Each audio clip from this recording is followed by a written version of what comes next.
प्रश्न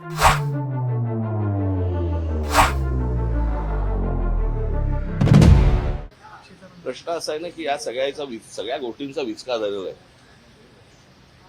आपल्याकडे कुंपणच शेत खाते. या सगळ्या लोकांना आधार कार्ड आणि रेशन कार्ड आणि सगळ्या गोष्टी कार्ड देणारी माणसं इथलीच आहेत ना. त्यांच्यावर कारवाई कोण करणार? माणसं येत आहेत त्याला तुम्ही फुल प्रूफ त्यांना अख्ख्या सगळ्या गोष्टी त्यांच्या हातामध्ये देताय. की देणारी माणसं कोण आहेत? आपलीच माणसं आहेत. तर त्यांच्यावर कधी कारवाई होणार?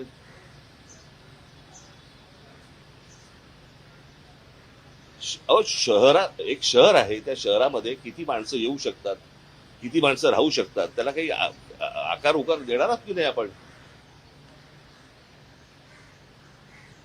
कोणी उठायचं आणि कुठेही जायचं आणि कुठच्याही शहरामध्ये राहायला सुरुवात करायची, असं होऊ नाही शकत.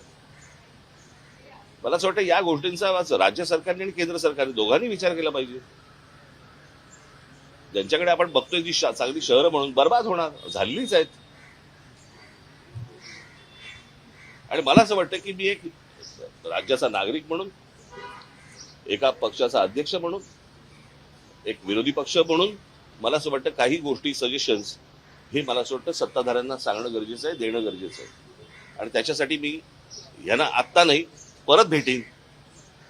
ह्याच्यानंतर तुम्हाला काय राजकारणाच्या चर्चा करायच्या असतील त्या तुम्ही करत बसा.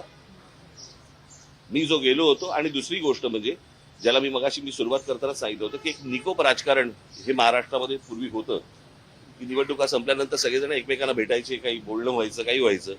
या सगळ्या गोष्टी आता संपलेल्या आहेत, बंद झालेल्या आहेत. आणि प्रत्येक गोष्ट ही तुमच्याकडे तिरस्कारानेच सगळ्या गोष्टी आपल्याकडे पाहिल्या जातात. ते असं बघून नाही चालणार. यातनं हाताला काही लागणार नाही. आणि मला असं वाटतं की विरोधी पक्षाची भूमिका ही योग्य रीतीने पार पाडली पाहिजे. जे काही जिथे सरकार चुकेल तिथे ठणकावलं पाहिजे. आणि सरकारला मला असं वाटतं की आणि हे उद्या आम्ही सरकारमध्ये असू त्यांनी हीच गोष्ट केली पाहिजे. या पद्धतीनेच मला असं वाटतं राज्य चाललं पाहिजे. तरच लोकांच्या हाताला काहीतरी गोष्टी लागतील, अन्यथा काही लागायचं नाही.